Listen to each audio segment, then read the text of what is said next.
Hello students, new light प्रयास के इस बेहतरीन प्लेटफॉर्म पर आप सभी का स्वागत है। आज फिर से हम लोग एक टेस्ट डिस्कशन लेकर आए हैं जिसका नाम है एफएसटी टेस्ट नंबर 12। तो टेस्ट नंबर 12 में आज हम लोग केमिस्ट्री का पेपर डिस्कशन करने वाले हैं, जिसमें स्टार्टिंग के क्वेश्चंस यानी कि 51 से 75 तक के क्वेश्चंस का पेपर डिस्कशन मैं करवाने वाली हूँ और आगे के जो 76 से 100 तक के क्वेश्चंस हैं उसका पेपर डिस्कशन आपको रवि सर करवाएंगे। ठीक है, तो आई होप आप सभी का एग्जाम बहुत अच्छा गया होगा, बहुत बढ़िया से आप सभी ने तैयारी करी होगी। तो उसी पेपर को आज हम लोग डिस्कस कर लेते हैं। फटाफट जल्दी से सभी बच्चे आ जाएं, कमेंट सेक्शन में अपनी अटेंडेंस लगा दें, प्रेजेंट लगा दें। ठीक है, स्टार्ट किया जाए भाई आज का पेपर डिस्कशन फटाफट। चलो, तो पेपर डिस्कशन में हम अपने मिशन नीट 2025 के साथ आगे बढ़ते हैं, जिसमें हमारे सर का मानना है और हम सबका मानना है कि अब पढ़ने का अधिकार सबको और डॉक्टर बनने का अधिकार भी सबको। तो इसी मिशन के तहत आगे बढ़ते हैं। क्वेश्चन नंबर 51 को देखते हैं। क्वेश्चन नंबर 51 देखो क्या कह रहा है, पढ़ो। ये बोल रहा है कि यहाँ पर लैक्टोज शर्करा की बात हो रही है। ठीक है, लैक्टोज शर्करा के कार्बन के बीच मौजूद बंधन का प्रकार क्या होगा। अच्छा, लैक्टोज क्या है? लैक्टोज एक डाइसैकेराइड होता है ना, जिसमें लैक्टोज और ग्लूकोज कंपोज्ड होते हैं। ठीक, अगर हम यहाँ पर बात करें लैक्टोज की, तो इसमें पूछा गया है कार्बन के बीच में जो बंधन होता है, जो बंध होता है, बॉन्ड, वो किस टाइप का मौजूद होता है। टाइप पूछा गया, नाम नहीं। देखो, वैसे अगर टाइप की बात करें तो यहाँ पर ग्लाइकोसिडिक बंध होता है। ठीक, लेकिन अब कौन से कार्बन के बीच कौन सा बंध होता है ये आपको यहाँ पर बताना है। तो इस हिसाब से आंसर क्या होगा, जल्दी से बताओ फटाफट। ग्लाइकोसिडिक होता है। ठीक है, कौन सा होता है? जो लिंकेज होता है, जिसे हम लिंकेज भी बोल सकते हैं, ग्लाइकोसिडिक, याद रखना। अब किसमें होता है ये आपको बताना है। ये होता है आपके C1 ऑफ बीटा ग्लूकोज। ठीक है, C1 बीटा ग्लूकोज के यहां पर ग्लैक्टोज। ठीक, इतना समझ में आया, क्लियर है। अब C4 के बीटा ग्लूकोज, ठीक, क्लियर। यही हमारा सही उत्तर होगा। तो ऑप्शंस में मैच कर लो, कहां पर ऐसा है, बीटा ग्लैक्टोज C1 और बीटा ग्लूकोज C4। ठीक, C1 और C4 के मध्य। तो यहाँ पर पहली बात तो जो भी ऑप्शन हट रहे हैं उन्हें तो फटाफट हटाओ। देखो, C1 है और C2 है तो ये हटा दो, यहाँ पर भी C2 है, C1 है, ये भी हटा दो। अब कंपटीशन बचा फर्स्ट और फोर्थ ऑप्शन के बीच में। ठीक, अब फर्स्ट और फोर्थ में देख लो, यहाँ पर क्या है, बीटा ग्लूकोज C1 के साथ बोल रहा है, जो कि ऐसा नहीं होगा। ठीक, किसके साथ होगा? बीटा ग्लैक्टोज C1 के लिए। तो यहाँ पर ग्लैक्टोज किसमें है? फोर्थ ऑप्शन में है, और बीटा ग्लूकोज का C4। तो fourth option will be the right answer. ठीक है, समझ में आया, इतना क्लियर है? डन। 51 क्वेश्चन नंबर क्लियर है। नेक्स्ट क्वेश्चन की तरफ आगे बढ़ा जाए। चलो नेक्स्ट क्वेश्चन पढ़ो। 52 नंबर का क्वेश्चन क्या कह रहा है? यहाँ पर कथन दे रखे हैं। ठीक, कथन और कारण टाइप का क्वेश्चन है। ये बोल रहा है नीचे दो कथन दिए गए हैं, एक को कथन ए और दूसरे को कारण आर के रूप में लेबल किया गया है। अब कथन ए क्या कह रहा है, पढ़ो भाई सभी लोग। कथन ए कह रहा है कागज वर्ण लेखिकी यानी कि पेपर क्रोमेटोग्राफी की बात हो रही है यहाँ पर। अब वो कह रहा है ये एक प्रकार का कैसा है, विभाजन वर्ण लेखिकी है। विभाजन वर्ण लेखिकी को हम लोग पार्टीशन क्रोमेटोग्राफी भी कहते हैं, तो कंफ्यूज नहीं होना है, क्लियर है। तो यहाँ पर ये जो पेपर क्रोमेटोग्राफी है इसको बोला जा रहा है कि it is also known as what, ये विभाजन वर्ण लेखिकी भी कहलाई जाती है, यानी कि पार्टीशन क्रोमेटोग्राफी भी कहलाई जाती है। अच्छा, ये क्वेश्चन जो है ना आपका नीट में पूछा गया है, और ये लाइन डिट्टो आपको एनसीईआरटी में मिल जाएगी, जहां से पेपर क्रोमेटोग्राफी स्टार्ट है।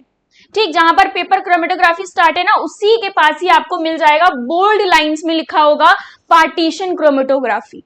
क्लियर। तो ये तो क्या हुआ, ये तो हमारा सही हो गया, इसे बोला जाता है ये चीज सही हो गई। क्लियर, ये नीट 2020 में पूछा गया है, यहां पर लिख देते हैं, इससे संबंधित ही क्वेश्चन पूछा गया है। क्लियर, तो ये क्या है, ट्रू है। ये क्या है, ट्रू है। इतना समझ में आया सभी को? ये लाइन पूरी लिखी हुई है एनसीईआरटी में, कुछ भी आपको इधर उधर नहीं मिलेगा, पूरा एनसीईआरटी से ही मिल जाएगा। ठीक, अब इसका कारण जो है वो क्या बोल रहा है, गतिमान प्रावस्था द्रव तथा स्थिर प्रावस्था ठोस होती है। जब पेपर क्रोमेटोग्राफी की बात हो रही है यहाँ पर, तो बोला जा रहा है कि जो गतिमान प्रावस्था है, ठीक, जो मोबाइल फेज होता है, यानी कि अगर हम मोबाइल फेज की बात करें, ठीक, क्या कह रहा है, वो लिक्विड है, और यहां पर अगर हम स्टेशनरी फेज की बात करें वो कैसा है, सॉलिड है। लेकिन ऐसा नहीं होता है, इसके दोनों जो फेज होते हैं, दोनों प्रावस्था में ये द्रव होते हैं, दोनों प्रावस्था में कैसे होते हैं, द्रव होते हैं। तो यहां पर ये क्या हो गया, ये फॉल्स हो गया, ये क्या हो गया, फॉल्स हो गया। समझ में आया, इतना क्लियर है, डन। यहां तक की चीजें, तो कागज वर्णलेखिकी एक प्रकार का विभाजन वर्णलेखिकी होता है, और यहाँ पर कारण जो बताया गया है गतिमान प्रावस्था, और यहाँ पर क्या बोला गया है, स्थिर प्रावस्था, दोनों ही द्रव होते हैं। ये सही उत्तर होगा। तो इस हिसाब से देखो कौन सा कथन जो है वो ट्रू है और कारण उसका फॉल्स होगा। पढ़ो, यहाँ कह रहा है दोनों ए तथा आर सही है, नहीं, ऑप्शन 1 तो गलत हो गया। अब ये कह रहा है ए सही है लेकिन आर सही नहीं है, यही हमारा सही उत्तर हो जाएगा। ठीक, थर्ड ऑप्शन क्या कह रहा है, ए सही नहीं है लेकिन आर सही है, तो गलत हो गया। अब यहाँ कह रहा है दोनों सही हैं और आर ए का सही स्पष्टीकरण है, इसका मतलब ये भी गलत है। तो ऑप्शन नंबर सेकेंड यहाँ पर हमारा राइट ऑप्शन हो गया। क्लियर है इतनी चीजें सभी को? आगे बढ़े नेक्स्ट क्वेश्चन की तरफ। चलो नेक्स्ट क्वेश्चन क्या कह रहा है, 53 नंबर का क्वेश्चन पढ़ो। अब ये बोल रहा है जो जल है H2O का संयुग्मी क्षार क्या होगा, यानी कि कॉन्जुगेट बेस की बात हो रही है। तो आप सभी ने थ्योरी पढ़ रखी है इसकी, तो थ्योरी के अकॉर्डिंग आप बताओ क्या हो जाएगा, H2O का संयुग्मी क्षार क्या हो जाएगा, H+ डोनेट हो जाएगा, तो यहाँ पर OH माइनस बचेगा, जो कि क्या होगा, यहाँ पर संयुग्मी क्षार कहलाएगा। ठीक, क्लियर है, डन। तो यहाँ पर OH माइनस इसका राइट आंसर हो जाएगा। तो H2O का संयुग्मी क्षार कौन है, option number third. Clear, option number third is right answer. Done, यहां तक की चीजें, 53 तक का क्वेश्चन समझ में आया। चलो नेक्स्ट 54 जो है हमारा, ये क्या कह रहा है, निम्न को अम्लीय सामर्थ्य के सही क्रम में व्यवस्थित करें। तो यहाँ पर आपको 4 डायग्राम दे रखे हैं, 4 यौगिक दे रखे हैं, पहला, दूसरा, तीसरा, चौथा। ठीक, इनकी पोजीशंस देखो तो अलग अलग है, ऑर्थो, मेटा, पैरा, ये सब लगी हुई है पोजीशन। अब ये कह रहा है इसके अम्लीय सामर्थ्य के क्रम में इसे सही रूप में व्यवस्थित करना है। तो अम्लीय सामर्थ्य की अगर हम बात करें तो वो क्या होती है, अम्लीय सामर्थ्य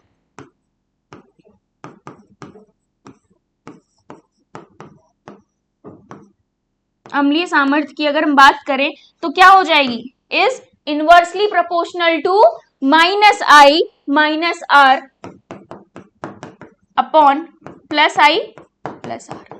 ठीक, अब देखो यहां पर ये तो +I होता है। ठीक, अब अगर हम देखें जो NO2 है, ये क्या है, इलेक्ट्रॉन विड्रॉइंग ग्रुप जिसे हम बोल सकते हैं, क्या है ये, इलेक्ट्रॉन विड्रॉइंग ग्रुप होता है। तो यहां पर इसकी सबसे ज्यादा होगी, ऑर्थो पोजीशन पर है। ठीक, तो यहां पर फर्स्ट की ज्यादा होगी और फोर्थ की सबसे कम होगी, फोर्थ लास्ट में होगा। देखो हमें एक कॉम्बिनेशन तो मिल गया ऑप्शन का, तो देखो किसमें फर्स्ट की ज्यादा है और फोर्थ की सबसे लीस्ट है। तो कौन सा ऑप्शन है, फर्स्ट की ज्यादा है और फोर्थ की लीस्ट। पहले और दूसरे ही ऑप्शन है जो हमें आंसर की ओर पहुंचा रहे हैं। ठीक, थर्ड फोर्थ यहीं पर गलत हो गया, जिससे आपकी कंफ्यूजन दूर हो जाएगी। ठीक है, अब देखो ऑर्थो के बाद अगर हम बात करें तो पैरा पोजीशन, ठीक, उसकी सबसे ज्यादा होगी अम्लीय सामर्थ्य, यानी कि थर्ड नंबर। उसके बाद मेटा की बात करें, उसके बाद मेटा यानी कि सेकेंड पोजीशन, फिर आ जाएगा आपका फोर्थ पोजीशन। ठीक है, तो क्या बन रहा है, सही जो क्रम बन रहा है वो फर्स्ट, थर्ड और सेकेंड और फोर्थ। तो फर्स्ट, थर्ड, सेकेंड, फोर्थ, यानी कि ऑप्शन नंबर 2 हमारा सही हो गया। ठीक है, ऑप्शन नंबर 2 यहां पर क्या हो जाएगा, सही हो जाएगा। इतना क्लियर है? तो 54 का आंसर क्या होगा, 54 का आंसर सेकेंड। डन, यहां तक की चीजें, आगे बढ़ा जाए नेक्स्ट क्वेश्चन की तरफ। चलो नेक्स्ट क्वेश्चन 55। देखो 55 नंबर का क्वेश्चन क्या कह रहा है, यहां पर एक रिएक्शन दे रखी है, ठीक, HBr और यहाँ पर A मिल रहा है, यहाँ पर भी रिएक्शन हो रही है, यहाँ पर B मिल रहा है। ये रिएक्शन जो है वो बता रहा है मार्कोनिकॉफ नियम और एंटी मार्कोनिकॉफ नियम। ठीक है, अब इसके अकॉर्डिंग आपको पहले तो जानना है कि उत्पाद क्या बनेंगे। अब जब आपको उत्पाद पता चल जाएगा तो उनमें संबंध किस टाइप का है वो आपको बताना है इनके अकॉर्डिंग कि A और B श्रृंखला समावयवी हैं, स्थिति समावयवी हैं, या फिर क्रियात्मक समावयवी हैं, या कोई संबंध नहीं है। ठीक, तो चलो बताओ जल्दी से, जो मार्कोनिकॉफ नियम होता है वो क्या बताता है? मार्कोनिकॉफ नियम क्या बताता है? माइनस ये हो जाएगा। अब देखो यहां पर जो हमारा प्रोडक्ट बनेगा, जो उत्पाद बनेगा, वो क्या बनेगा? वो उत्पाद बनेगा A की अगर हम बात करें तो कहां जुड़ेगा बताओ? H कहां जुड़ेगा? CH3 CH हो जाएगा। ये क्या हो जाएगा? CH3 CH Br, और यहां पर क्या हो जाएगा? CH2H, है ना, CH2H हो जाएगा। क्लियर? तो ये तो मार्कोनिकॉफ नियम के अनुसार हो गया। इसी का एंटी अगर लगाओगे तो क्या हो जाएगा? इसी के एंटी में CH2 आगे हो जाएगा, जुड़ जाएगा, यानी कि ये तो A हो गया। ठीक, अगर हम इसका B बना रहे हो तो ये बन जाएगा CH3 CH2 CH2 Br। ठीक, तो ये B हो गया, ये A हो गया। यहां तक की चीजें क्लियर है? मार्कोनिकॉफ नियम लगा है और कुछ नहीं है। ठीक है, अब देखो, अब आगे बढ़ा जाए इसी में। देखो अब ये क्या कह रहा है यहाँ पर, अगर हम देखें तो ये बोल रहा है कि इसमें संबंध बताओ A और B में। अब A और B को ध्यान से देखो क्या संबंध है, आप सोचो क्या हो सकता है यहाँ पर। देखो यहाँ पर ऐसा नहीं लग रहा है श्रृंखला समावयवी तो नहीं है श्रृंखलाएं। अगर हम देखें तो आंसर क्या होगा? स्थिति समावयवी। क्या हो जाएंगे? स्थिति समावयवी। ठीक है, क्लियर? तो ऑप्शन नंबर 2 यहाँ पर राइट हो जाएगा। क्लियर है? Option number 2। देखो स्थिति ही तो चेंज हुई है ना, स्थिति ही तो चेंज हुई है। क्लियर? नेक्स्ट क्वेश्चन की तरफ बढ़ते हैं। 56 नंबर का क्वेश्चन। 55 क्लियर है? चलो 56 नंबर का क्वेश्चन पढ़ो जल्दी से। 56 नंबर का क्वेश्चन पढ़ो।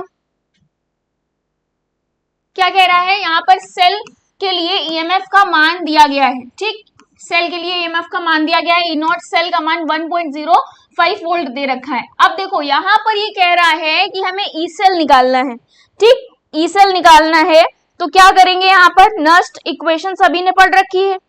देखो Ag प्लस के लिए क्या दे रखा है? Ag प्लस की अगर हम बात करें तो दे रखा है 0.002, और निकिल के लिए क्या दे रखा है? 0.160। ठीक, और अगर हम ई नॉट सेल की बात करें, ठीक है, ई नॉट सेल की बात करें तो 1.05 वोल्ट दे रखा है। क्लियर है इतनी चीजें? अच्छा, E cell is equals to क्या होता है नस्ट इक्वेशन के according? E not cell minus 2.033 क्या होता है यहाँ पर? 0.0591 अपॉन क्या हो जाएगा? n इंटू क्या हो जाएगा? Log n। लॉग यहाँ पर निकिल आ जाएगा पहले, अपॉन में यहाँ पर कौन है? और सिल्वर है। ठीक, इनकी वैल्यूज पुट कर दो। क्लियर है? इनकी वैल्यूज पुट कर दो। तो जब आप वैल्यू पुट करोगे तो आपको पता है ई नॉट सेल की वैल्यू आपको दे रखी है ऑलरेडी 1.05। ठीक, माइनस 0.0591 अपॉन में ये 2 हो जाएगा, 2 दे रखा है। क्लियर? और क्या होगा? इनकी भी वैल्यू आपको दे रखी है लॉग। अब इसकी वैल्यू लिख लो यहाँ पर, इसकी हो जाएगी 0.160 और इसकी हो जाएगी 0.002। ठीक, जब आप सॉल्व कर रहे होगे और एंड में आपको आंसर यहाँ पर मिल जाएगा 0.91 समथिंग। ठीक, तो ये आपका राइट आंसर हो जाएगा। नेक्स्ट इक्वेशन क्या होती है? E cell is equals to E not cell minus 0.0591 upon n log. यहाँ पर आपकी निकिल आ जाएगी क्वेश्चन फॉर्मूले के अकॉर्डिंग और Ag प्लस आ जाएगा नीचे। क्लियर है इतना? चलो नेक्स्ट क्वेश्चन 57 नंबर का क्वेश्चन देखते हैं। ऑप्शंस देख लो, यहाँ पर third option will be right option. ठीक है, डन। चलो नेक्स्ट 57 नंबर का क्वेश्चन कह रहा है वर्नर सिद्धांत के लिए निम्नलिखित में से कौन सा कथन सही नहीं है? वर्नर सिद्धांत सभी ने पढ़ रखा है कोऑर्डिनेशन कंपाउंड्स में, उपसय संयोजक यौगिक वाला जो चैप्टर्स में पढ़ रखा है। वर्नर सिद्धांत के अनुसार अगर हम बात करें तो यहाँ पर अगर एक एक कथन पढ़ो। पहला कथन कह रहा है प्राथमिक संयोजकता क्या होती है, आयनीय होती है, और जो कि क्या होती है, ये धनात्मक आयनों से संतुष्ट होती है। धनात्मक हो गए, ठीक है, धनात्मक आयनों से संतुष्ट होती है। दूसरा कह रहा है प्राथमिक संयोजकता आयनीय होती है और ऋणात्मक आयनों द्वारा संतुष्ट होती है। तीसरा कह रहा है द्वितीयक संयोजकता अनआयनीय होती है तथा उदासीन अणुओं और ऋणात्मक लिगेंड द्वारा संतुष्ट होती है। फोर्थ ऑप्शन कह रहा है द्वितीयक संयोजकता उप संयोजक संख्या के बराबर और एक धातु के लिए निश्चित होती है। तो बताओ यहाँ पर कौन सा है जो वर्नर सिद्धांत के लिए इनमें से कौन सा कथन जो है वो सही नहीं है, सही नहीं पूछा गया है, ध्यान से बताना, ठीक, कौन सा है जो सही नहीं होगा, पहला वाला ही, ठीक है, पहला वाला सही नहीं होगा, बाकी के ऑप्शंस गलत होंगे। तो प्राथमिक संयोजकता जो होती है वो आयनी और धनात्मक आयनों से संतुष्ट नहीं होती, ये कथन सही नहीं है। डन। नेक्स्ट 58 नंबर का क्वेश्चन देखा जाए। चलो अब देखो 58 नंबर का क्वेश्चन, एक संकुल दे रखा है और बोला गया है यह संकुल प्रदर्शित करता है, ये संकुल किस प्रकार की यहाँ पर समावयवता अगर हम देखें तो प्रदर्शित करता है। ठीक, जल योजन की अगर हम बात करें तो हाइड्रेट है, प्रकाशिक यहाँ पर बोला गया है, फलकी और रेखांशिक बोला गया है, या फिर उपरोक्त में सभी। तो ये जो आपको क्वेश्चन है ना एनसीईआरटी में जो चैप्टर है आपका उसमें ही मिल जाएगा। ठीक, उपसय संयोजक यौगिक जो चैप्टर है उसमें ही आपको मिल जाएगा जहां पर समावयवता की बात करी गई है। ठीक, पेज नंबर 126 पर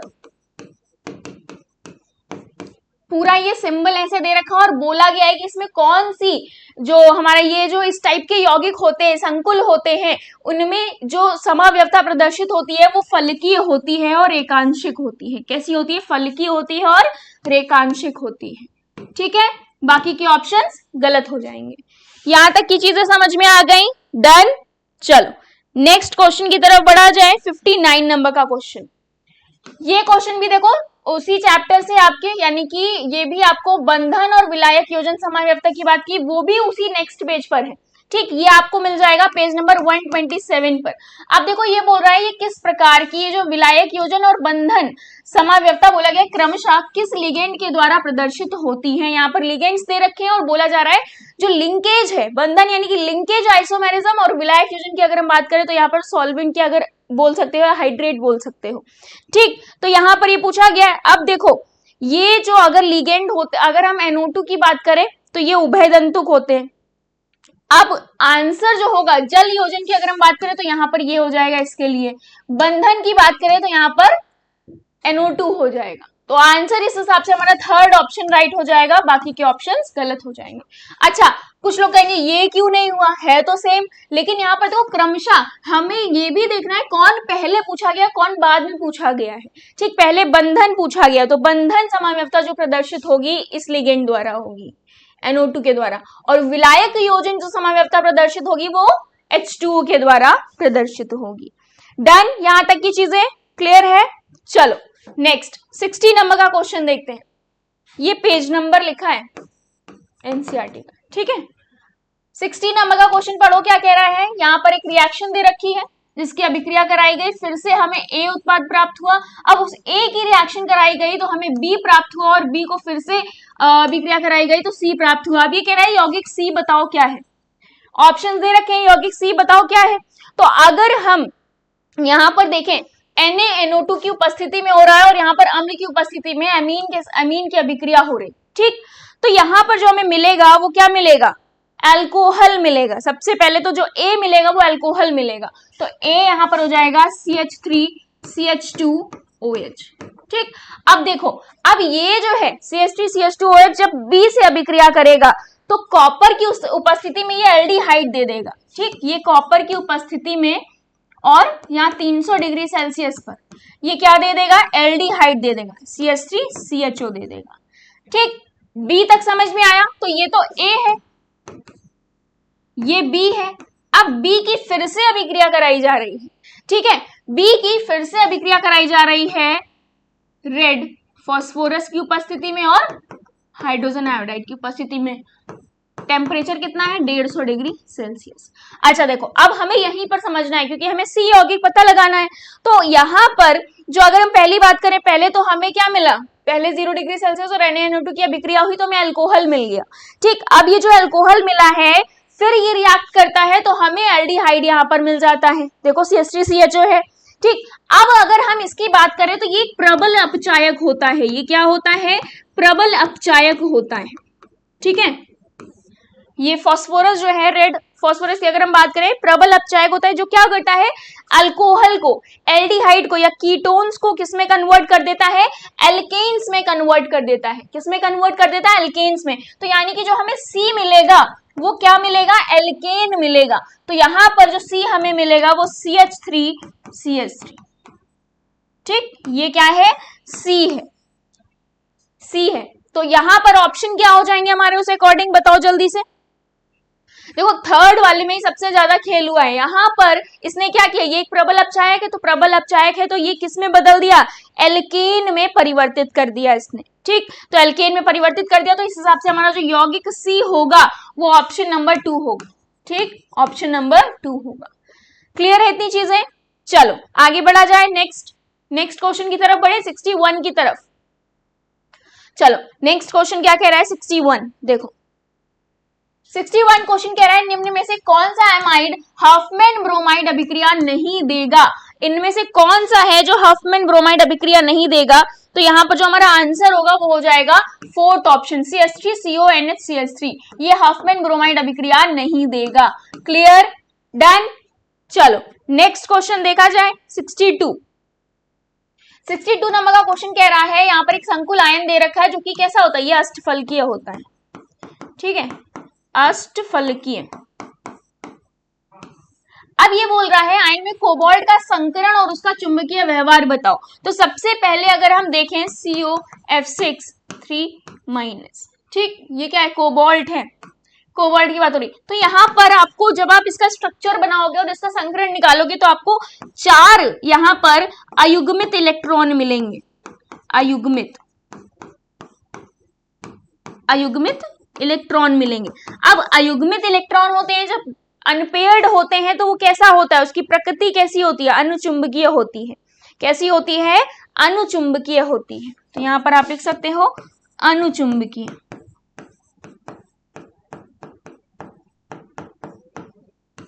क्लियर, तो अनुचुंबकीय वाले 2 ऑप्शन है, तो बाकी के ऑप्शन हटा दो फिर। और संकरण की अगर हम इसकी बात करें तो sp3d2 संकरण होगा, sp3d2। तो इस हिसाब से थर्ड ऑप्शन हमारा राइट हो जाएगा, बाकी के ऑप्शंस गलत हो जाएंगे। ठीक है, 62 का यहाँ पर third option will be the right option. Clear है? चलो नेक्स्ट 63 नंबर के क्वेश्चन की तरफ बढ़ते हैं। ऑप्शन टिक कर लो। ठीक है, 63 नंबर का क्वेश्चन क्या कह रहा है? ये भी अभिक्रिया दे रखी है, KCN से अभिक्रिया होती है तो A हमें प्राप्त होता है, फिर यही अभिक्रिया होती है आगे जाकर तो हमें कुछ B प्राप्त होता है। अभी कह रहा है यौगिक B बताओ क्या होगा? यौगिक B क्या होगा यहाँ पर? तो सबसे पहले अगर हम फर्स्ट की बात करें तो जो A हमें मिलेगा, वो हमें मिलेगा CH3 CH2 CN। ठीक, ये A हो जाएगा। यहां तक की चीजें क्लियर है? ये हमें A मिल जाएगा, CH3 CH2 CN। अब यही रिएक्शन फिर से होगी तो हमें क्या मिलेगा? जिससे जो हमें आंसर पूछा गया B, वही हमारा उत्तर होगा। तो यहां पर जो मिलेगा वो मिल जाएगा फिर से CH3 CH2 CH। ये आपको B यौगिक कहलाएगा। ये क्या कहलाएगा? B यौगिक कहलाएगा। SnCl2 की उपस्थिति में ये अभिक्रिया हो रही है तो ये क्या कहलाएगा? तो हमारा ऑप्शन क्या हो जाएगा सही? CH3 CH2 CHO देखो कहां पर है? ऑप्शन नंबर 1 में, यानी कि बाकी के ऑप्शंस गलत हो गए।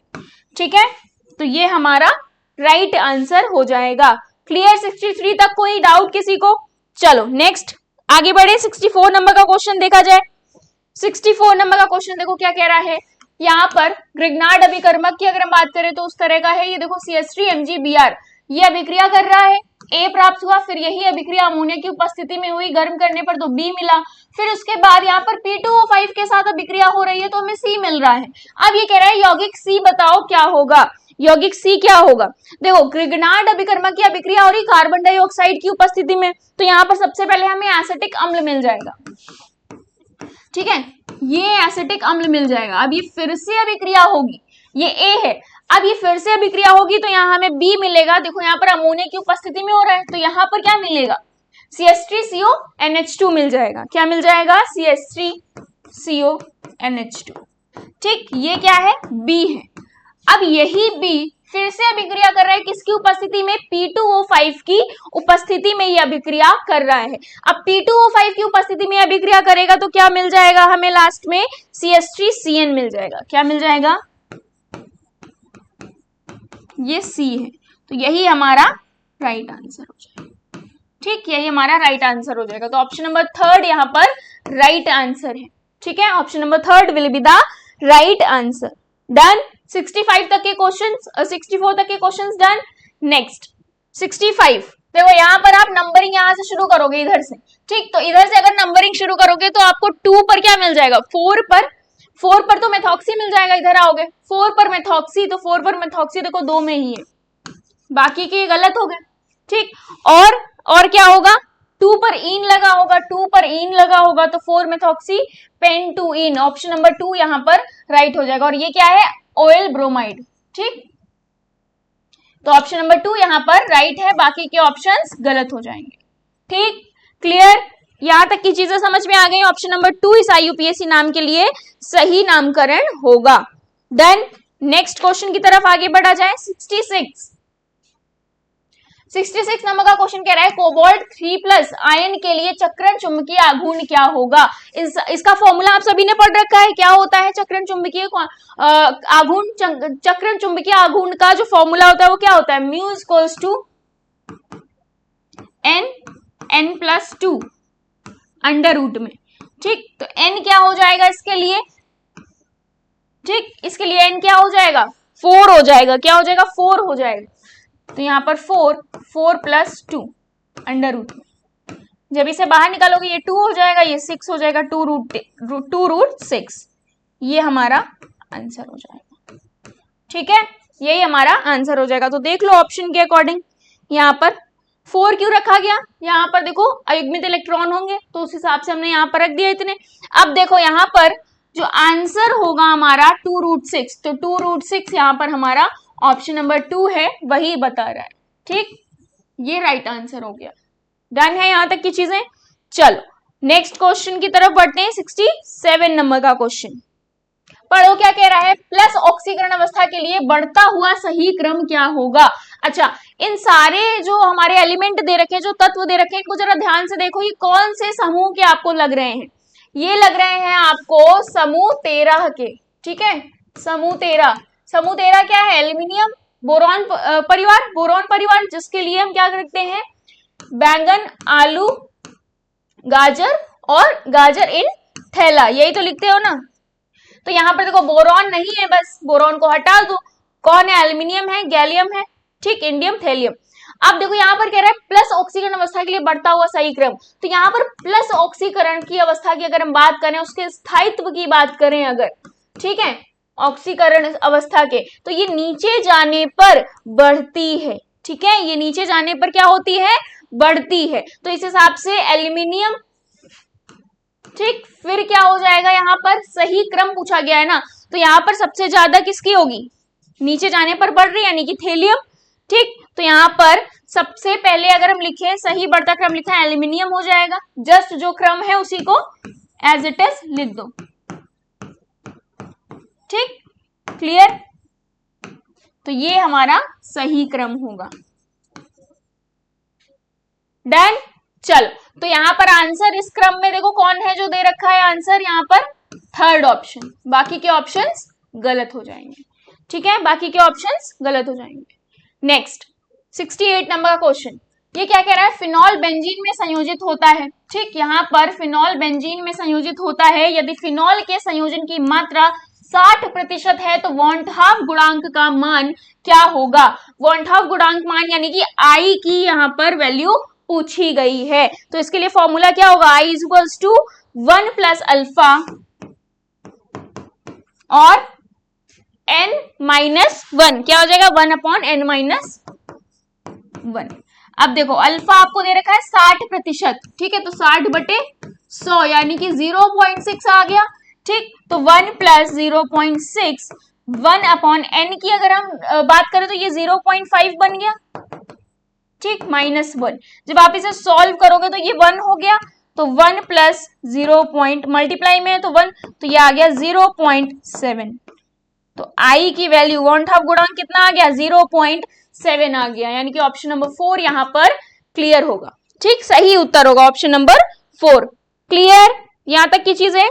चलो नेक्स्ट आगे बढ़े, 69 नंबर के क्वेश्चन की तरफ बढ़ा जाए। देखो क्या कह रहा है 69 नंबर का क्वेश्चन, ये नोट डाउन कर लो, तब आगे बढ़ते हैं नेक्स्ट क्वेश्चन की तरफ। ठीक है, चलो 69 नंबर का क्वेश्चन पढ़ो। ये कह रहा है यहाँ पर C6H5NH2 दे रखा है, जिसकी अभिक्रिया हुई NaNO2 और HCl की उपस्थिति में A मिला, फिर यही अभिक्रिया आगे हुई B मिला, फिर ये अभिक्रिया आगे हुई C मिला और फिर D मिला। ठीक, अभी कह रहा है उत्पाद D की संरचना बताओ, यानी कि इनमें से कौन सा होगा जो उत्पाद D होगा। तो देखो यहाँ पर एनिलीन है जो क्या कर रहा है, यहाँ पर नाइट्रस एसिड यानी कि नाइट्रस अम्ल की उपस्थिति में अभिक्रिया हो रही है यहाँ पर। तो यहाँ पर हमें डाइएजोनियम सॉल्ट मिलता है, डाइएजोनियम लवण मिलता है, बहुत फेमस अभिक्रिया है। तो यहाँ पर हमें मिल जाएगा C6H5N2 प्लस Cl माइनस, ये आपका A मिलेगा। ठीक, जिसे हम क्या बोलते हैं, डाइएजोनियम लवण बोलते हैं। ठीक, क्या बोलते हैं, डाइएजोनियम लवण बोलते हैं। अच्छा, ये रिएक्शन आपको ना पेज नंबर 271 पे मिल भी जाएगी, क्योंकि वहां पर जहां पर डाइएजोनियम सॉल्ट की रिएक्शन दे रखी है ना अमीन वाले चैप्टर में, वहां आपको ये मिल जाएगा। ठीक, या फिर जहां पर डाइएजोनियम बनाने की विधि आपको मेथड बताया गया, वहां पे भी रिएक्शन आपको मिल जाएगी। ठीक, तो आप देखो यहाँ पर A पता चल गया। अब A जो है ये आगे जाकर रिएक्ट कर रहा है CuCN प्लस HCN के साथ, जिसे हम सेंडमेयर अभिक्रिया भी बोल सकते हैं। ठीक है, सेंडमेयर अभिक्रिया। तो यहाँ पर हमें मिल जाएगा B, जो मिलेगा वो मिल जाएगा C6H5CN, ये मिल जाएगा B। ठीक, B तक की चीजें क्लियर है, ये हमें B मिल गया। अब देखो यहाँ पर C6H5CN ये हमारा B है, ये B है और ये A है, यहाँ लिख दिया है। C क्या होगा, C क्या होगा, देखो यही रिएक्शन यहाँ पर हाइड्रोजन और निकिल की उपस्थिति में हो रही है, तो यहाँ पर हमें मिल जाएगा C6H5NH2 यहाँ पर, और C6H5CH2NH2। ठीक है, क्या मिल जाएगा, C6H5CH2NH2। ठीक, ये है C, ये क्या है, C है।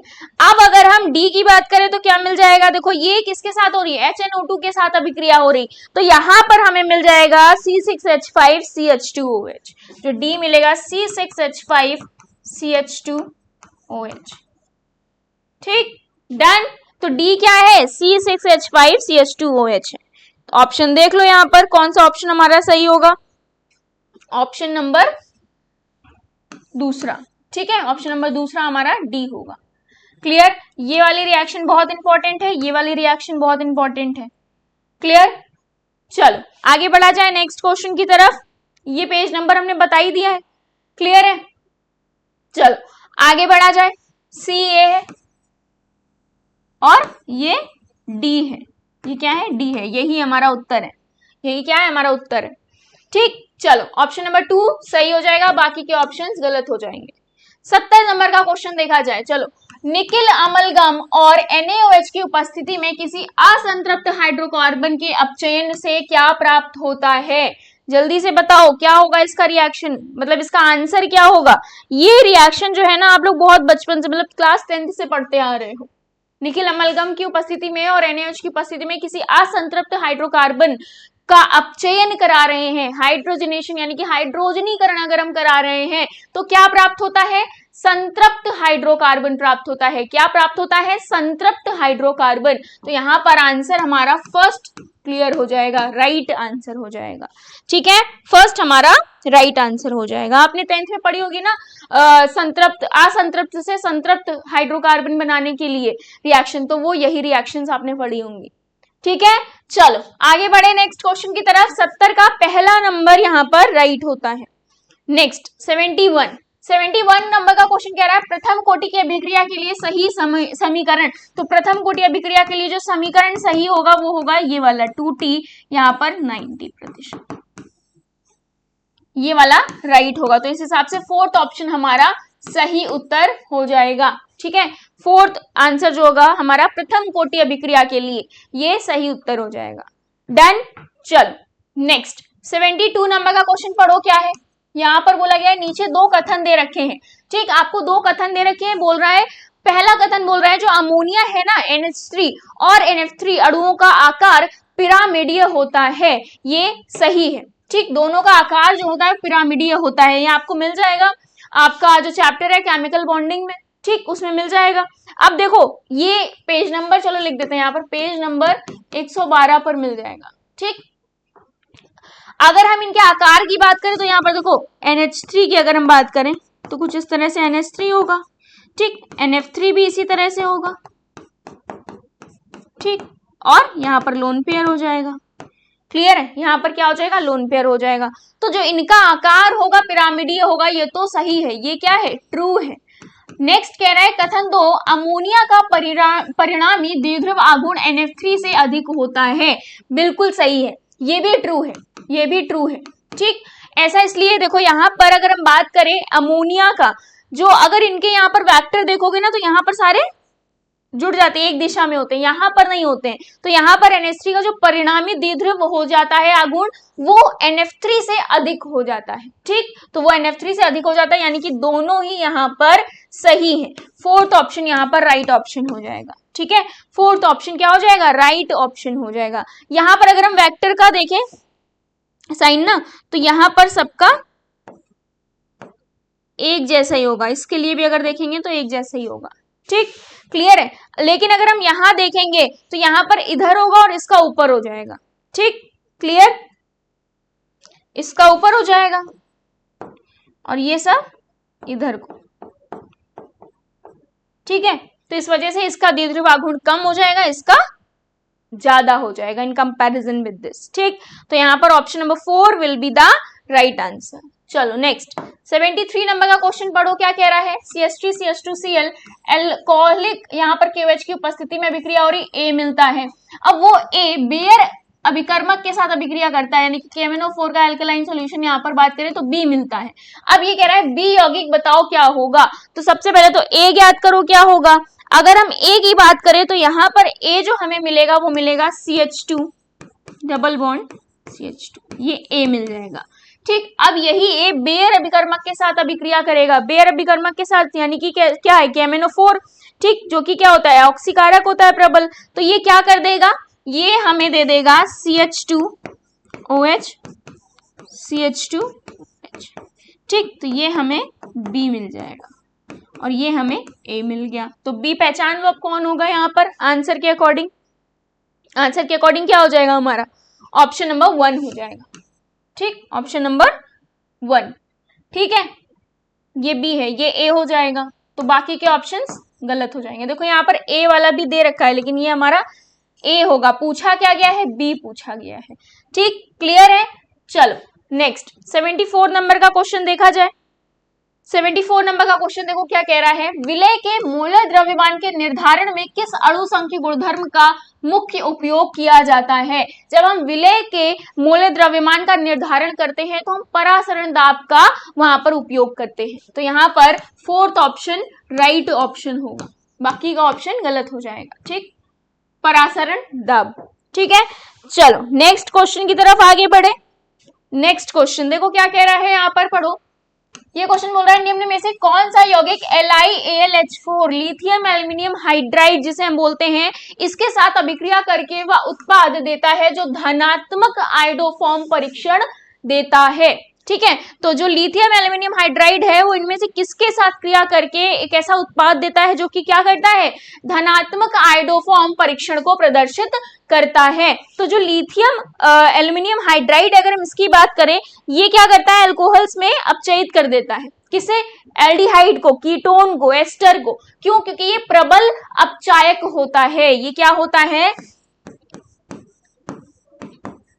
ये प्रबल अपचायक होता है। ठीक, प्रबल अपचायक।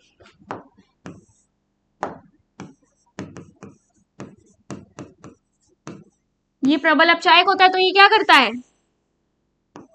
अल्कोहल, कीटोन और एस्टर को किसमें कन्वर्ट कर देता है, अल्कोहल में अपचयित कर देता है, अल्कोहल में अपचयित कर देता है। तो अगर हम बात करें, एक एक ऑप्शन उठा लो, अगर देखो तो यहाँ पर पहला ऑप्शन क्या है, CH3 CH2 CHO। यहाँ पर जब हम इसका परीक्षण करवाएंगे तो यहाँ पर ये क्या होगा ना, रिएक्शन से हमें प्राथमिक अल्कोहल दे देगा। ये क्या दे देगा, प्राथमिक अल्कोहल दे देगा। अब प्राथमिक अल्कोहल जो होगा वो आयोडोफॉर्म परीक्षण का धनात्मक रूप प्रदर्शित नहीं, यानी कि धनात्मक आयोडोफॉर्म परीक्षण नहीं देगा। ठीक, क्लियर है। तो यहां पर क्या हो जाएगा, ये गलत हो जाएगा, ये क्या हो जाएगा, गलत हो जाएगा। क्लियर, यहां पर समझ में आया, जो कि क्या करेगा, आयोडोफॉर्म परीक्षण धनात्मक परीक्षण प्रदर्शित नहीं करेगा।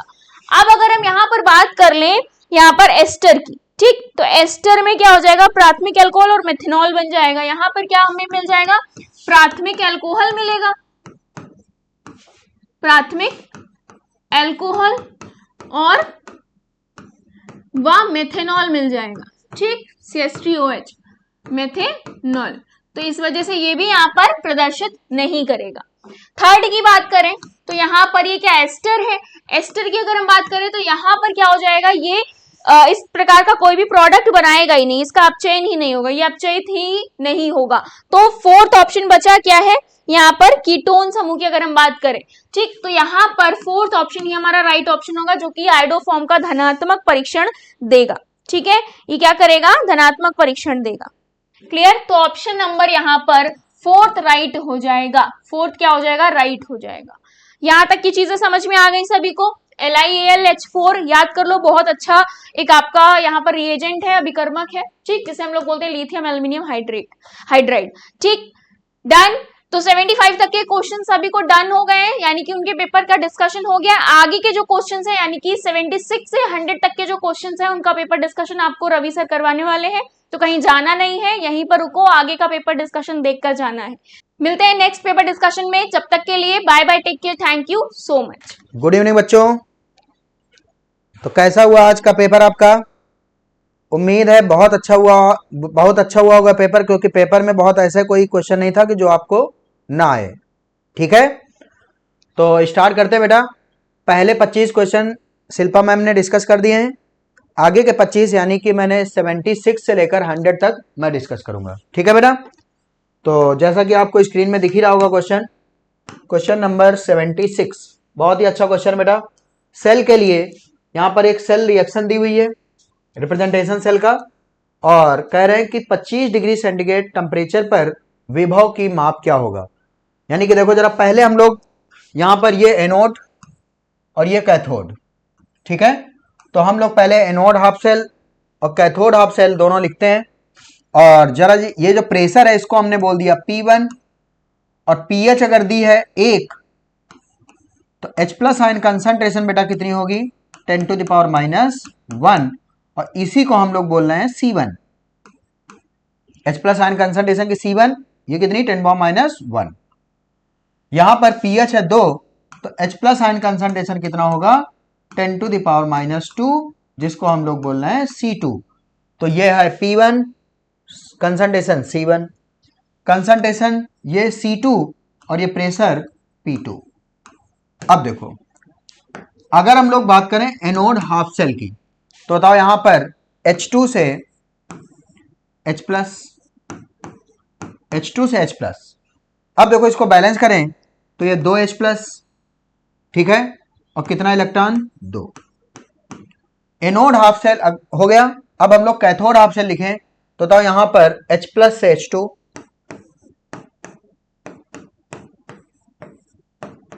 H+ से H2, H+ से H2 बैलेंस करें, ये प्लस 2 इलेक्ट्रॉन, और इसको अगर जोड़ें तो ये 2 से 2 कट गया, तो यहां पर H2 plus 2H+ gives 2H+ plus H2। अब देखो यहां पर कंसंट्रेशन H2 की, यहां पर कंसंट्रेशन कितनी, कंसंट्रेशन का यहां पर प्रेशर, H2 गैस है, प्रेशर होगा पार्शियल प्रेशर, जिसको हम लोग लिख रहे हैं P1। फिर इसके बाद यहां पर जो कंसंट्रेशन, ये क्या है, C2, और ये क्या है, कंसंट्रेशन C1, और ये जो प्रेशर कितना, P2। बात समझ में आ गई? तो देखो यहाँ पर ये इसका जो मैंने प्रेशर लिखा P1 कंसंट्रेशन C1, ये C2 कंसंट्रेशन, ये गैस है तो प्रेशर P2। और देखो जरा P1 C2 C1 P2, ये मैंने लिख दिया। अब यहां पर हमें ई सेल सीधे लिखना है। ई सेल बराबर ई नॉट सेल माइनस 0.0591 अपान में n। अब बताओ यहां पर कितने इलेक्ट्रॉन कैंसिल आउट हुए? 2।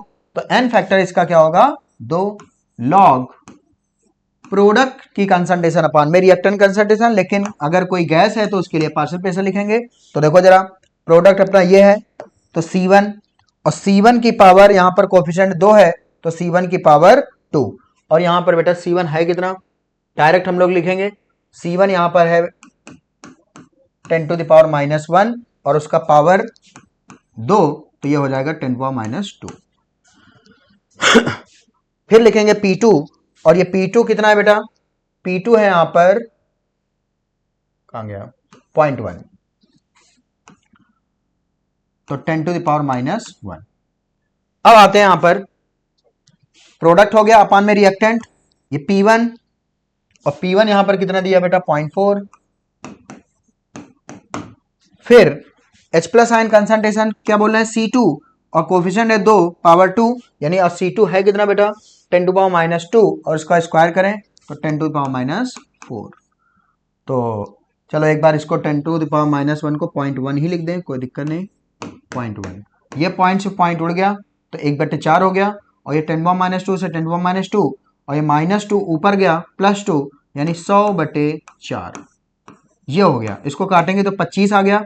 तो कुल मिला के ये कितना हो गया? 25। मैं डायरेक्ट लिख दे रहा हूं क्योंकि जगह नहीं। 25, और बेटा 25 को हम लोग क्या लिखते हैं? 5 की पावर 2। 25 को मैंने लिख दिया 5 की पावर 2। अब बताओ जब ये 2 आगे आ जाएगा तो बताओ क्या हो जाएगा? -0.0591 अपान में 2, और ये 2 आगे आ जाएगा तो 2 log 5, ये 2 से 2 कट जाएगा, और ये सॉल्व करेंगे -0.0591, और log 5 होता है 0.70, और इसको सॉल्व करेंगे तो बेटा आंसर कौन सा आ जाएगा? -0.041। क्लियर है? तो आंसर हो जाएगा यहां पर थर्ड, माइनस का 0.041 वोल्ट। क्लियर है? तो ये तो मैंने पूरा समझाने के लिए किया। वैसे भी यहां पर क्योंकि सब दिख रहा है कि प्रोडक्ट कौन है, रिएक्टेंट कौन है, तो डायरेक्ट हम लोग ये लिखेंगे। तो अब देखो जरा डायरेक्ट कैसे लिखेंगे। सॉरी, तो हट ही गया, चलो छोड़ो। नेक्स्ट क्वेश्चन, क्वेश्चन नंबर 76 बेटा। क्वेश्चन नंबर, इसको हटा दें क्योंकि ये डिलीट ही हो गया क्वेश्चन मैं लिख दे रहा हूं।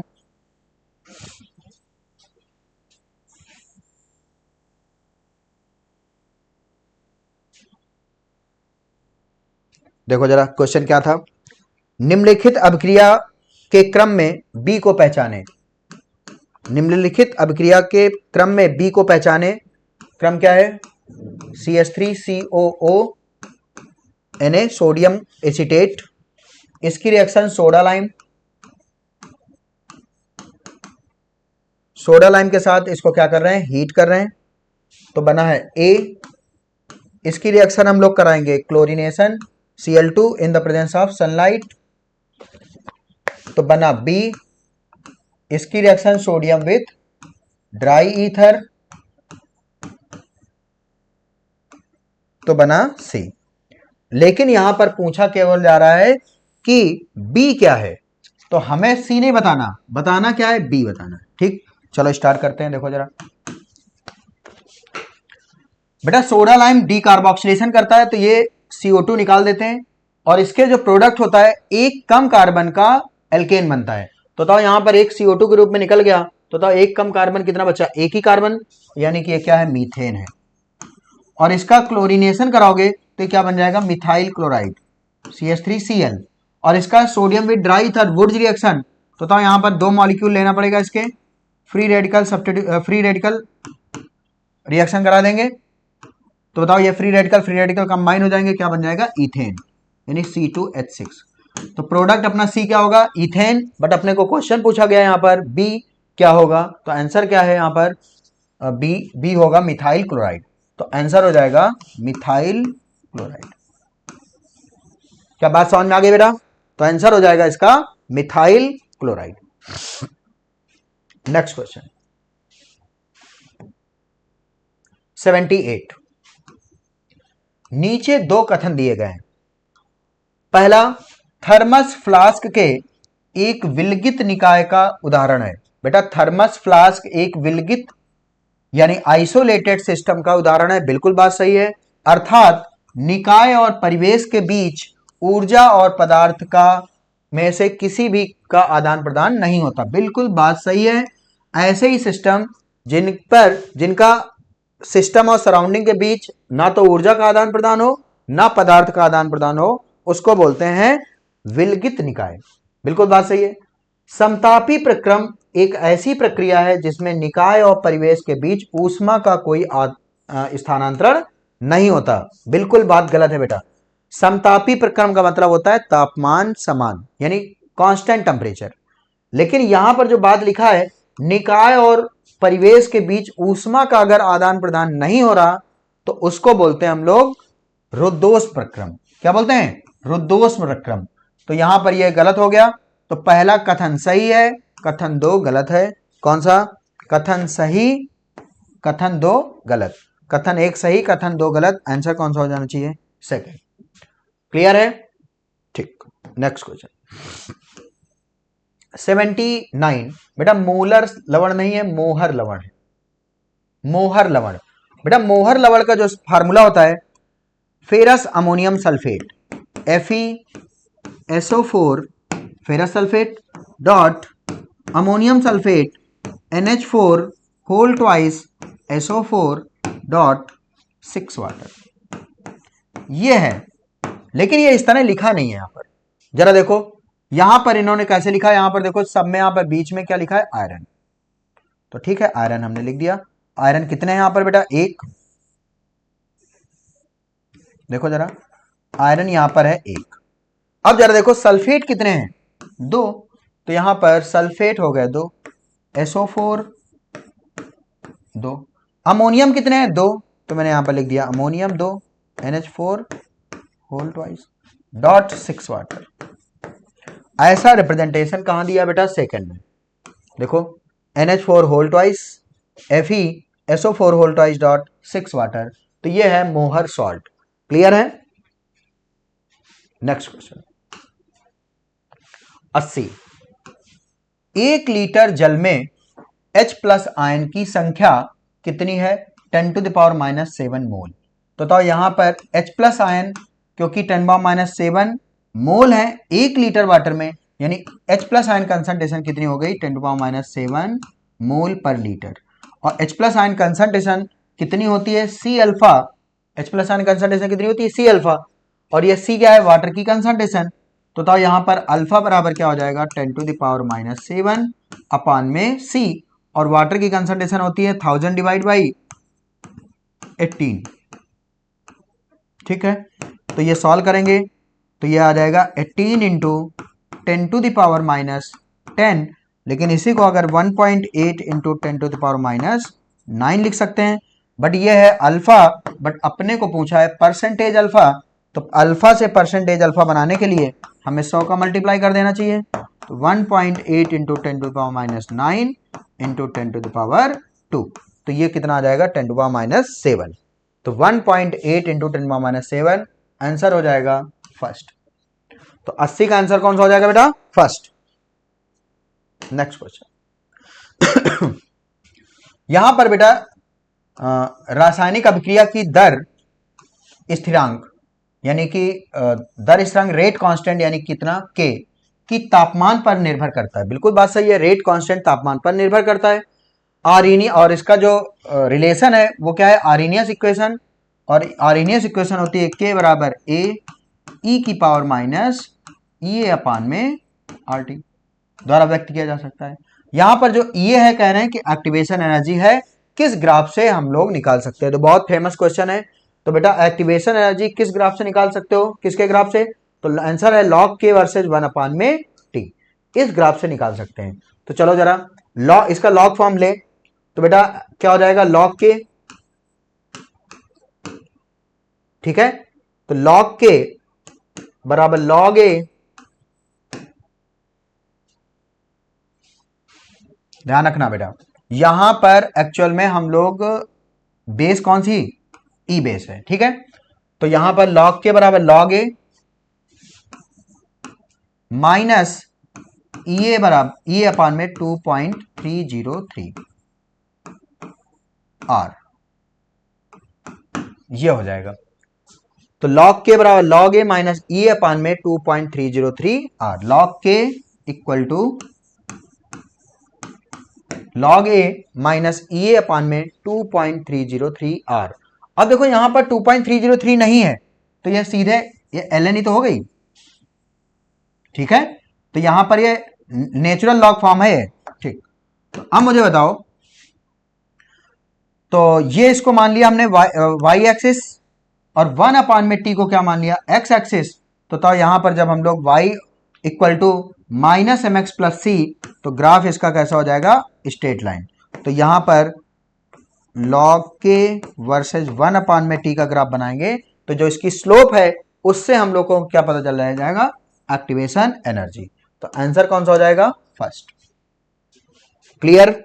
नेक्स्ट क्वेश्चन 82, यदि अभिक्रिया की दर 10 दर स्थिरांक के बराबर है, अभिक्रिया की दर यानी कि रेट कांस्टेंट के बराबर है, और ऐसा कब होता है बेटा, जीरो ऑर्डर रिएक्शन के लिए। जीरो ऑर्डर रिएक्शन की रेट कांस्टेंट के बराबर होती है, क्योंकि आर बराबर होता है के रिएक्टेंट की कंसंट्रेशन की पावर ऑर्डर। और बताओ यहां पर अगर ऑर्डर जीरो हो गया और किसी की पावर 0 1 यानी आर बराबर के, तो ऐसा तभी हो पाएगा कि ऑर्डर क्या होना चाहिए, जीरो। तो आंसर कौन सा हो जाएगा, थर्ड। नेक्स्ट क्वेश्चन 83, मूलक जो डाइल्यूट यानी तनु H2SO4 के साथ गैस देता है, तो कौन सा मूलक है जो तनु H2SO4 के साथ गैस देता है? तो आंसर है सल्फाइट।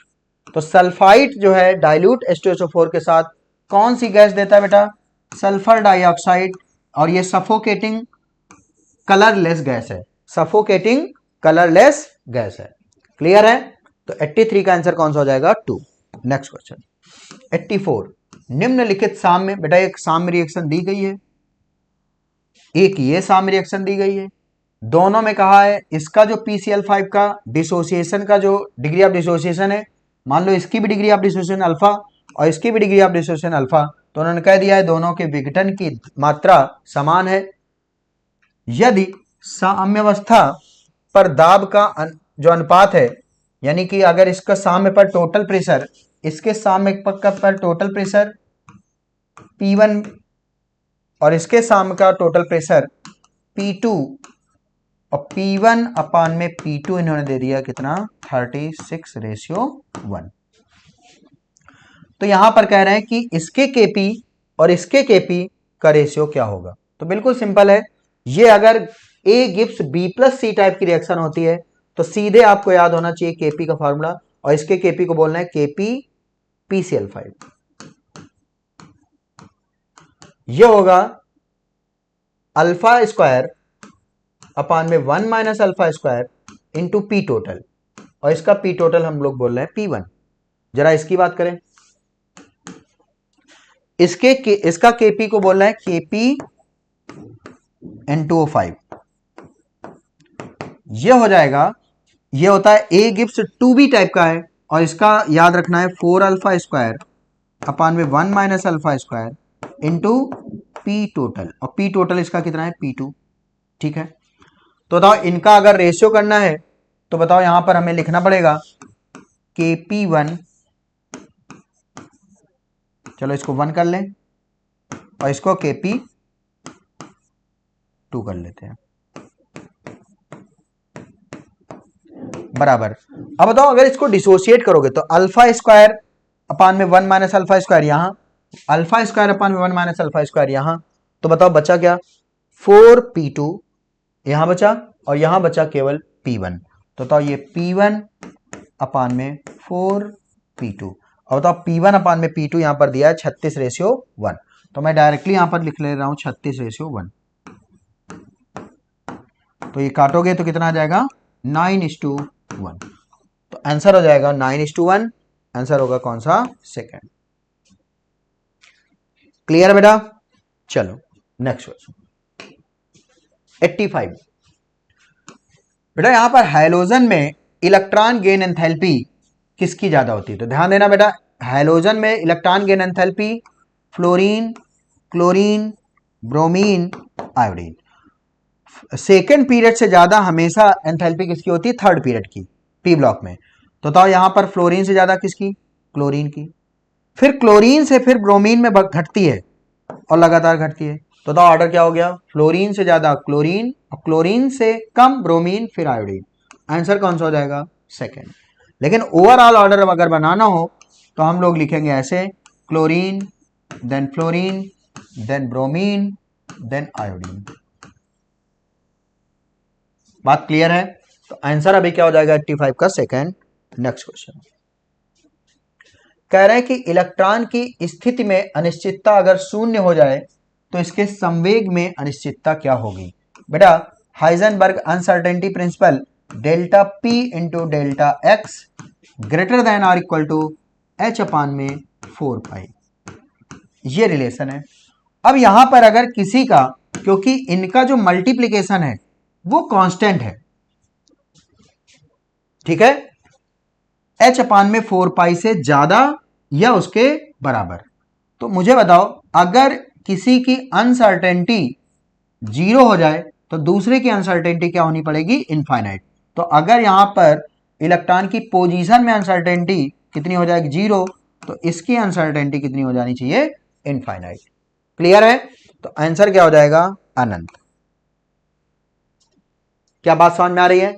अब जरा देखो कैसे, तुम्हें मान लो निकालना है डेल्टा P की वैल्यू और डेल्टा एक्स कह दिया तुमने 0, तो ये 0 नीचे आया और अगर 0 का मल्टीप्लाई करेंगे 4 पाई में तो ये 0 और 1 अपान में 0 क्या हो जाता है, इनफाइनाइट। तो बताओ डेल्टा P की वैल्यू कितनी हो जाएगी, इनफाइनाइट। नेक्स्ट यहां पर एक तत्व है, उसका परमाणु भार 35.5 है। तो एक कोई तत्व मान लो एलिमेंट कोई X है, इसका परमाणु भार एवरेज एटॉमिक मास कितना है, 35.5। एवरेज एटॉमिक मास कितना है, 35.5। और इसके दो समस्थानिक हैं, मान लो जो एलिमेंट X है उसके दो समस्थानिक, एक 35 वाला और एक परमाणु भार 37 वाला। और कह रहे हैं कि यहां पर जो भारी समस्थानिक है यानी 37 वाला, इसका मान लो परसेंटेज X है वही निकालना है, कितना प्रतिशत होगा नेचर में। तो बताओ अगर ये X तो ये क्या होगा 100 माइनस एक्स, ये परसेंटेज आ गए दोनों के, और यही हमें X निकालना है।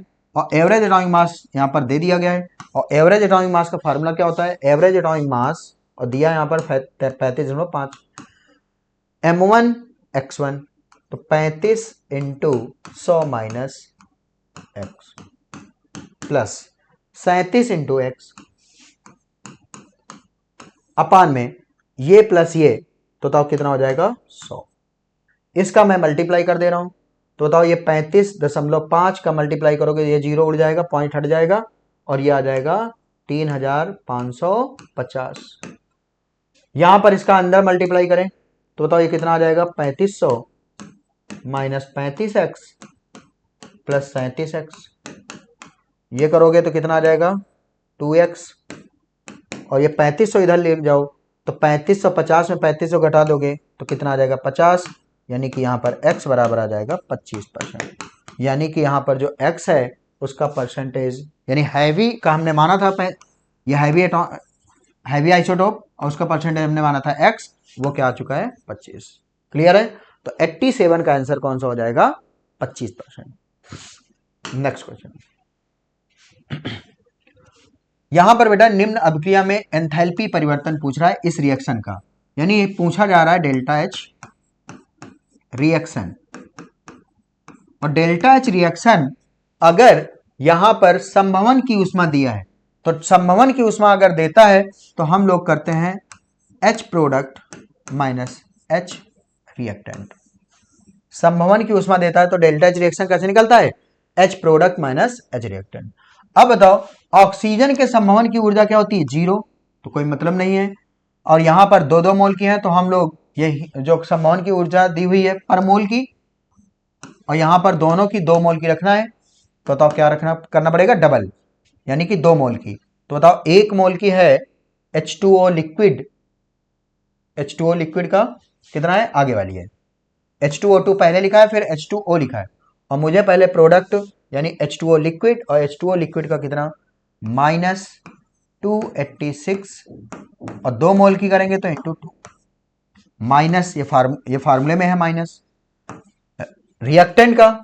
अच्छा 1 मोल का H2O2 का कितना दिया है? -188, तो 2 मोल का कितना हो जाएगा? इंटू 2। क्लियर है? और इसको सॉल्व करेंगे बेटा तो आंसर कितना आ जाएगा? -196। क्लियर है? -196 किलो जूल। बात समझ में आ गई? तो आंसर इसका हो जाएगा -196। ठीक, चलो नेक्स्ट क्वेश्चन 89। कौन सी अभिक्रिया डेल्टा एच एफ यानी डेल्टा एच फॉर्मेशन यानी संभवन की ऊष्मा को परिभाषित करती है? बेटा अगर फॉर्मेशन, हीट ऑफ फॉर्मेशन है तो कितने मोल का फॉर्मेशन होना चाहिए? 1 मोल का। 1 मोल का, तो यहाँ 1 मोल का हो रहा है, बट यहाँ 2 मोल का है, तो ये संभवन की ऊष्मा नहीं देगी। यहाँ भी 1 मोल, लेकिन संभवन हमेशा किससे होना चाहिए? उसके नेचुरल या स्टैंडर्ड फॉर्म से। तो कार्बन आना चाहिए, कार्बन ग्रेफाइट से यहाँ डायमंड कर दिया। हाइड्रोजन आना चाहिए H2 गैस से, फ्लोरीन आना चाहिए फ्लोरीन गैस से, बिल्कुल सही है। यहां देखो जरा, कार्बन आना चाहिए ग्रेफाइट से, यहां आ रहा है कार्बन मोनोऑक्साइड से, गलत है। आंसर कौन सा हो जाएगा? 89 का सेकंड। Next question 90। एक अभिक्रिया में 5 मोल इलेक्ट्रॉन का स्थानांतरण 1 मोल HNO3, 1 मोल HNO3 को हमने 5 मोल इलेक्ट्रॉन दिए। 1 मोल HNO3 को 5 मोल इलेक्ट्रॉन हमने दे दिए। अब बताओ नाइट्रोजन पर यहां पर कितना था? +5, और अगर +5 था तो बताओ यहां पर 5 मोल इलेक्ट्रॉन दे दोगे तो बताओ ये चार्ज क्या हो जाएगा? 0, यानी ये नाइट्रोजन कन्वर्ट हो जाएगा ऐसे कंपाउंड या ऐसे कंपाउंड में जिसमें नाइट्रोजन की ऑक्सीडेशन स्टेट क्या हो? 0 हो। और बताओ यहां पर नाइट्रोजन का ऑक्सीडेशन स्टेट 0 कहां पर है? N2 में। इसका मतलब कि ये N2 में कन्वर्ट हो रही। बैलेंस करोगे तो नाइट्रोजन यहां पर 1 है, तो 1 मोल है, तो यहां पर इसको क्या करना पड़ेगा? ना एटम के नंबर 1 मोल ही हो तो इसको करना पड़ेगा हाफ मोल N2, तभी नाइट्रोजन का मोल, नाइट्रोजन एटम का मोल 1 हो पाएगा। तो 2 से 2 कट जाएगा, तो यानी कि 1 मोल N2। तो बस सिंपल है, यानी हाफ मोल N2 में कन्वर्ट होना चाहिए। आंसर कौन सा हो जाएगा? सेकंड, 90 का सेकंड। नेक्स्ट क्वेश्चन कह रहे पी कक्षक। बेटा ये देखो जरा, ये है पी सबसेल,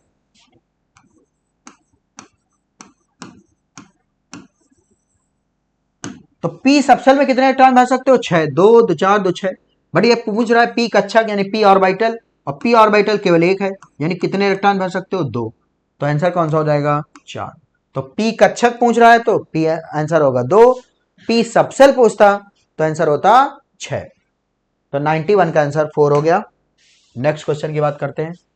कौन सी निम्नलिखित में से कौन सा विकल्प, यानी इनमें जो विकल्प दिए हैं मौजूद नहीं है, यानी कि एग्जिस्ट नहीं करता है? नेचर में कौन एग्जिस्ट नहीं करता? जिसका बॉन्ड ऑर्डर क्या हो जाए? 0। अब मुझे बताओ N2 14 इलेक्ट्रॉन, और 14 इलेक्ट्रॉन स्पीशीज का बॉन्ड ऑर्डर होता है 3। 14 इलेक्ट्रॉन स्पीशीज हैं, और 14 इलेक्ट्रॉन स्पीशीज का बॉन्ड ऑर्डर होता है 3, बॉन्ड ऑर्डर 3। और मैं कह रहा हूं कि अगर 0 अगर है तो वो स्पीशीज एग्जिस्ट नहीं करेगी, अगर पॉजिटिव है चाहे वो भले ही फ्रैक्शनल हो तो वो एग्जिस्ट करेगी। B2, तो B2 का भी बॉन्ड ऑर्डर 1 से 0 से ज्यादा होगा, यानी पॉजिटिव है, तो यहां पर बॉन्ड ऑर्डर पॉजिटिव आएगा, बॉन्ड ऑर्डर पॉजिटिव। और बॉन्ड ऑर्डर पॉजिटिव तो क्या होगा, एग्जिस्ट करेंगे दोनों। यहां पर देखो Be2 प्लस, Be2 प्लस, बताओ यहां पर टोटल इलेक्ट्रॉन बेरिलियम के पास कितने होते हैं, हाइड्रोजन, हीलियम, लिथियम, बेरिलियम, यानी एटॉमिक नंबर इसका 4। और अगर 4 एटॉमिक नंबर है तो इलेक्ट्रॉन भी कितने होंगे, 4, और 4 4 8, और एक इलेक्ट्रॉन चला गया, यानी कि 7 इलेक्ट्रॉन स्पीसीज है। और ये कितने इलेक्ट्रॉन स्पीसीज है, 8, और 8 इलेक्ट्रॉन स्पीसीज का बॉन्ड ऑर्डर कितना होता है, 0। तो बताओ यहां पर 7 का बॉन्ड ऑर्डर कुछ होगा, आंसर कौन सा हो जाएगा, सेकेंड।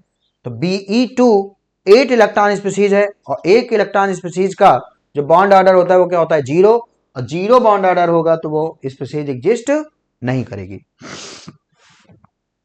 नेक्स्ट निम्न में से कौन सी स्पीसीज में सल्फर एटम पर sp3 संकरण है, जरा देखो SO3,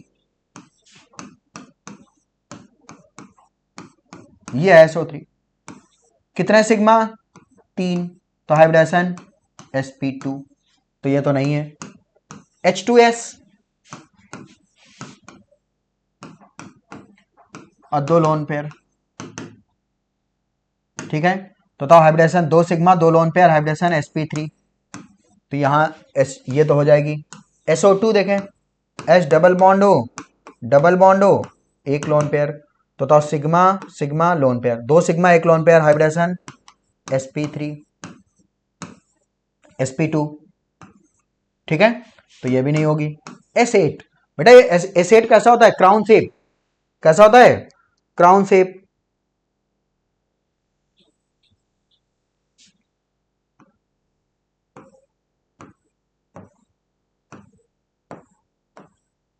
ये है, तो यहां पर क्या है, sulphur sulphur sulphur sulphur sulphur sulphur sulphur sulphur, तो कितने हो गए, 1 2 3, 1 2 3 4 5, तो 5 और 3 8। बताओ यहां पर 2 2 लोन पेयर होंगे, तो 2 सिग्मा 2 लोन पेयर, क्या हो जाएगा, हाइब्रिडेशन sp3, तो आंसर कौन सा हो जाएगा, H2S और S3, यानी कि सेकंड और 4, और सेकंड और 4 कहां दिया है, थर्ड ऑप्शन में। क्लियर है, सेकंड और 4 कहां दिया है, थर्ड ऑप्शन में। नेक्स्ट क्वेश्चन, सबसे अधिक आयनन ऊर्जा निम्नलिखित में से कौन से इलेक्ट्रॉनिक विन्यास प्रदर्शित करेगा, बेटा सबसे ज्यादा जो आयनाइजेशन एनर्जी होती है वो इनर्ट गैस, यानी नोबल गैस कॉन्फ़िगरेशन, यानी NH2NP6 होना चाहिए, और NH2NP6 कहां पर है, केवल थर्ड ऑप्शन में। देखो NH2NP6 आंसर, यानी कि ये इनर्ट गैस है, और इनर्ट गैस का आयनन ऊर्जा क्या होती है, मैक्सिमम होती है। आंसर कौन सा हो जाएगा, थर्ड।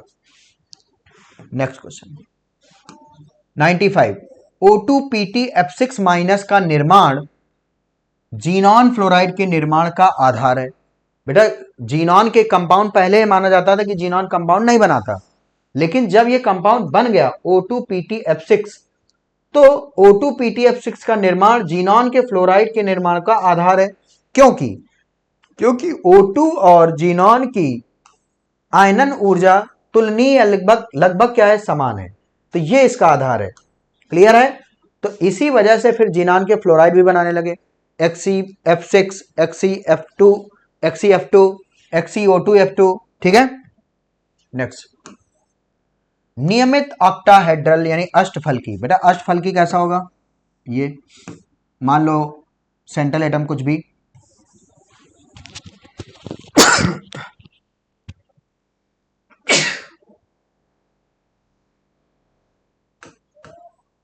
ये तो यहां पर मान लो मैं सेंट्रल एटम जीनॉन ही ले रहा हूं, चलो अष्टफलकी कैसा होगा, इसी को बोलते हैं स्क्वायर बाई पिरामिडल।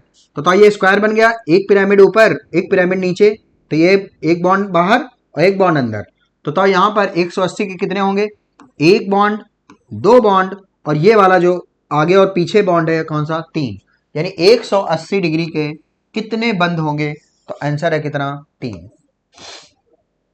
क्लियर है, तो ये हो जाता है शेप। तो ऐसे ये वाला जो बाहर वाला बॉन्ड है मैंने इसको ऐसे कर दिया, तो एक बॉन्ड ये, एक बॉन्ड ये, एक बॉन्ड ये।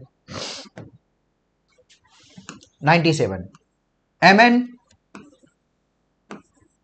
Atomic number 25, chromium atomic number 24 और टाइटेनियम 23। ठीक है, सॉरी, हाँ, स्कैंटियम और ये क्या है, टाइटेनियम है ना, हाँ।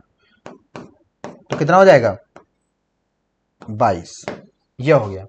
अब देखो जरा इसका जो कॉन्फ़िगरेशन होगा क्या होगा, 4s2 3d5, इसका क्या होगा 4s1 3d5, ये एक्सेप्शन है। ये कितना होगा 4s2 3d2। बात समझ में आ गई। अब देखो सब में +2 है, दो दो इलेक्ट्रॉन निकाल दें तो ये 2 इलेक्ट्रॉन निकल गए, ये 1 इलेक्ट्रॉन, तो ये कितना हो जाएगा 3d4, ये कितना हो जाएगा 2 इलेक्ट्रॉन निकलने के बाद 3d5, और ये 2 इलेक्ट्रॉन निकलने के बाद क्या हो जाएगा 3d2। अब मुझे बताओ, कह रहे चक्रण जो चुंबकीय आघूर्ण है, magnetic quantum number, sorry magnetic moment, ठीक है, स्पिन मैग्नेटिक मोमेंट क्या हो जाएगा, जितना ज्यादा अनपेयर्ड इलेक्ट्रॉन होंगे उसका मैग्नेटिक मोमेंट भी क्या होगा, ज्यादा होगा। अब बताओ यहां अनपेयर्ड कितने, 5, यहां अनपेयर्ड कितने, 4, और यहां अनपेयर्ड कितने, 2। तो था अनपेयर्ड ज्यादा तो मैग्नेटिक मोमेंट ज्यादा, तो सबसे ज्यादा किसका होगा, Mn+2 का, फिर क्रोमियम +2 का, फिर टाइटेनियम। आंसर कौन सा हो जाएगा 97 का थर्ड। क्लियर है। नेक्स्ट क्वेश्चन 98, ग्लूकोज और शर्करा, बेटा शर्करा नहीं, यहां पर लिखो सुक्रोज। तो ग्लूकोज और सुक्रोज को किस प्रकार विभेदित करेंगे, बेटा ये ग्लूकोज है रिड्यूसिंग शुगर और सुक्रोज क्या है, नॉन रिड्यूसिंग शुगर। ये रिड्यूसिंग और ये नॉन रिड्यूसिंग, और रिड्यूसिंग और नॉन रिड्यूसिंग को विभेदित करना है तो हम लोग क्या ले सकते हैं, फेलिंग सोल्यूशन। जो फेलिंग सोल्यूशन है वो ग्लूकोज को रिड्यूस करेगा, ग्लूकोज फेलिंग सोल्यूशन को रिड्यूस करेगा, बट सुक्रोज फेलिंग सोल्यूशन को रिड्यूस नहीं करेगा। तो बात समझ में आ गई। तो ये आंसर कौन सा हो जाएगा 98 का फर्स्ट। तो ग्लूकोज और सुक्रोज को हमें डिफ्रेंशिएट करना है, विभेदित करना है, तो हम लोग फेलिंग ले सकते हैं, टॉलन ले सकते हैं, ठीक है। तो ये आंसर हो जाएगा 98 का फर्स्ट। 99, पेंट वन इन यहां पर पेंट, दूसरा पेंट 2 इन। तो यहां पर बताओ पोजीशन में, मल्टीपल बॉन्ड के पोजीशन में चेंज हो रही है, और मल्टीपल बॉन्ड का पोजीशन 1 है, यहां पर मल्टीपल बॉन्ड का पोजीशन 2 है। तो बताओ ये दोनों आपस में स्थान समावयवता है, बिल्कुल सही है, पोजीशन चेंज हो रही है। कारण स्थान समावयवता क्रियात्मक समूह की स्थिति, स्थान समावयवता यानी स्थान में अंतर किसका, या तो क्रियात्मक समूह का में पोजीशन में हो या सबस्टिट्यूएंट यानी प्रतिस्थापी की स्थिति में भिन्न हो। तो बिल्कुल सही है, अगर इनमें भिन्न होगा तो हम लोग बोलेंगे स्थान समय होता, और इनमें दोनों में वही चेंज हो रहा है, मल्टीपल बॉन्ड की पोजीशन, और मल्टीपल बॉन्ड एक फंक्शनल ग्रुप ही माना जाता है, तो फंक्शनल ग्रुप की पोजीशन स्थिति चेंज हो रही है। तो बताओ यहाँ पर कथन सही, कारण सही, और कारण कथन का सही व्याख्या भी कर रहा है, तो आंसर कौन सा हो जाएगा फर्स्ट। कथन और कारण दोनों सत्य है, और कारण कथन का सही व्याख्या करता है। नेक्स्ट क्वेश्चन लास्ट, जल के अणुओं की संख्या सर्वाधिक होगी। बेटा यहां कह रहा है कि जल के केवल 18 अणु हैं, यानी अणुओं की संख्या कितनी 18। यहां पर अगर ये 18 ग्राम होता तो 1 मोल होता, ये 1.8 ग्राम यानी 0.1 मोल, 0.1 मोल, और इंटू Na कर दोगे तो क्या हो जाएंगे नंबर ऑफ वाटर मॉलिक्यूल। 18 ग्राम मतलब 1 मोल, और मॉलिक्यूल करना है तो इंटू Na।